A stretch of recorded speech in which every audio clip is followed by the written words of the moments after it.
Baik, Assalamualaikum warahmatullahi wabarakatuh. Perkenalkan, nama saya Anindya Nafisatul Zahra dengan NIM 226121175. Izin mencoba menjawab beberapa pertanyaan UAS pada mata kuliah Akhlak dan juga Tasawuf.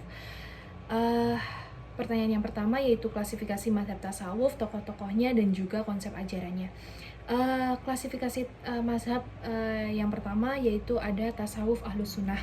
Nah, apa itu tasawuf ahlus sunnah? Yaitu tasawuf yang menekankan pada kesucian hati, pengendalian diri dan juga kesempurnaan akhlak. Yang kedua ada tasawuf falsafi yang berbasis pada filsafat seperti konsep wahdah al-wujud. Yang ketiga ada tasawuf syatariri yang cenderung pada ekstanse dan juga pengalaman mistik yang ekstrim. Nah, yang kedua ada tokoh-tokoh dari mazhab mazhab tasawuf ini. Yang pertama ada Imam Al-Ghazali, tasawuf ahlus sunnah. Yang kedua Ibnu Arabi, tasawuf falsafi. Yang ketiga ada Rabi'ah al-Adawiyah sebagai tasawuf ahlus sunnah. Nah, konsep daripada ajarannya yaitu meliputi tazkiyah, penyucian jiwa dan juga zikir, lalu ada ma'rifah, pengetahuan spiritual untuk mendekatkan diri kepada Allah. Itu tadi jawaban saya pada pertanyaan nomor 1. Pertanyaan nomor 2 yaitu taubat menurut Syekh Zunun Al-Misri. Menurut saya ada 3 ya taubat menurut Syekh Zunun Al-Misri. Yang pertama ada taubat dari dosa, yaitu meminta ampunan dari dosa yang telah dilakukan. Yang kedua ada taubat dari kelalaian, yaitu menyadari kelalaian dan menjalankan ibadah dan mendekatkan diri kita kepada Allah Subhanahu wa taala, yaitu taubat dari diri, yaitu melepaskan rasa aku dan menyadari bahwa segalanya itu sesuatu atau kehendak dari Allah Subhanahu wa taala. Lalu pertanyaan nomor 3 yaitu syariat, thariqat dan juga hakikat, lalu ma'rifat beserta contohnya. Syariat yang pertama menurut saya, syariat itu hukum dan aturan Islam yang mengatur pada perilaku lahiriah. Contohnya seperti sholat dan juga zakat itu kan sudah ditentukan dalam Islam dan juga mengatur perilaku secara lahiriah lah.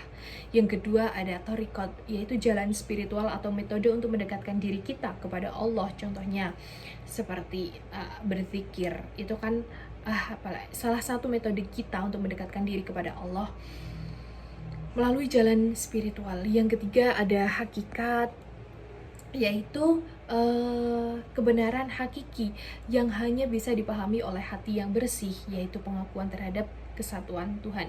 Yang keempat ada ma'rifat, yaitu pengetahuan langsung dan juga pengalaman batin tentang Allah yang dicapai melalui pembersihan hati. Lalu yang keempat adalah saya akan mencoba menjawab pertanyaan nomor 4 yaitu 10 tanda-tanda mahabbah ilahiyah, yaitu 1.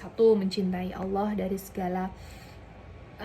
segalanya. Yang kedua yaitu merasa senang beribadah. Yang ketiga mengutamakan perintah Allah.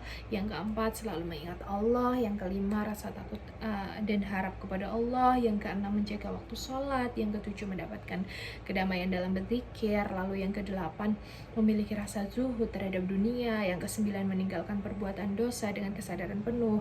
Yang kesepuluh yaitu menjaga hubungan baik dengan sesama umat manusia. Yang kelima saya akan coba menjawab konsep tasawuf falsafi. Yang pertama ada wahdah asyuhud, pandangan, yaitu pandangan bahwa segala sesuatu adalah manifestasi dari penglihatan Allah, yang berarti bahwa setiap ciptaan hanyalah sebuah kesaksian terhadap Tuhan. Contoh, alam semesta adalah cerminan dari kehadiran Tuhan, yang dilihat adalah manifestasi Tuhan. Yang kedua ada wahdah al-wujud, yaitu konsep bahwa hanya ada satu eksistensi nyata, yaitu Tuhan. Dari semua bayangan lainnya adalah bayangan dari refleksi darinya. Contohnya seperti air yang tampak berkilau karena sinar matahari, namun eksistensinya tetaplah satu, dia itu air. Yang ketiga ada hulul, yaitu Tuhan bertempat dan makhluknya, sehingga ada penggabungan dari sifat Tuhan dalam diri seorang makhluk, seperti api yang menyatu dengan besi yang dipanaskan. Keduanya tidak terpisahkan meskipun masih ada perbedaan. Yang terakhir ada ittihad, yaitu penggabungan total antara manusia dengan Tuhan, di mana seorang sufi merasa menjadi satu dengan Tuhan, seperti dua laut yang bertemu pada akhirnya menjadi satu kesatuan tanpa batas yang jelas, seperti itu. Baik, terima kasih. Itu tadi jawaban saya dari mata kuliah akhlak dan juga tasawuf. Sekian, wassalamualaikum warahmatullahi wabarakatuh.